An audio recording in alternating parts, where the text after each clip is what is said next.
একটা বিল্ডিং কিন্তু হঠাৎ করে ভেঙে পড়ে না। বিল্ডিংটা ভাঙার আগেই সে বিভিন্ন সময় জানান দেয়, শব্দ করে, মচমচ করে, আম দেখা যাচ্ছে নড়াচড়া করছে। আপনি যদি সেটা ঠিক না করেন, মেরামত না করেন, তাহলে একসময় বিল্ডিংটা ভেঙে পড়ে। আমাদের শরীরটাও তেমন। আপনার কিন্তু হঠাৎ করেই হার্ট অ্যাটাক হয় না, খুব রেয়ার। বেশিরভাগ ক্ষেত্রে আপনার দেখা যাবে যে কখনো চিনচিন করে ব্যথা হচ্ছে, নিঃশ্বাসের সমস্যা হচ্ছে, বেশি দূর হাঁটতে পারছেন না, দেখা যাচ্ছে আপনি মোটা হয়ে যাচ্ছেন, আপনার ডায়াবেটিস ধরা পড়ছে।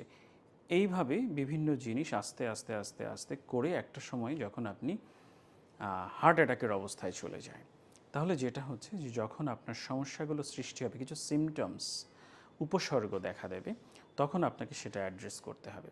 তাহলে যেটা হবে, আপনি এই সিভিয়ার হার্ট অ্যাটাকের মতো বা স্ট্রোকের মতো অবস্থায় চলে যাবেন না। যে জন্য এই প্রিভেন্টেটিভ মেডিসিনটা খুব ইম্পর্ট্যান্ট, যে আপনার একজন ডাক্তার থাকা প্রয়োজন, যিনি আপনাকে নিয়মিত দেখেন, চেক আপের মধ্যে রাখেন, বছরে অন্তত একবার বা দুবার আপনি যান, আপনার ব্লাড প্রেশারটা চেক করা হয়, কিছু ব্লাড টেস্ট করা হয় এবং সেই অনুসারে আপনাকে মেনটেন করা হয়। তাহলে যেটা হবে যে আপনি সিভিয়ার কোনো রোগ ঘটার আগেই সেটা ধরা যাবে এবং আপনাকে সুস্থ করে তোলা যাবে।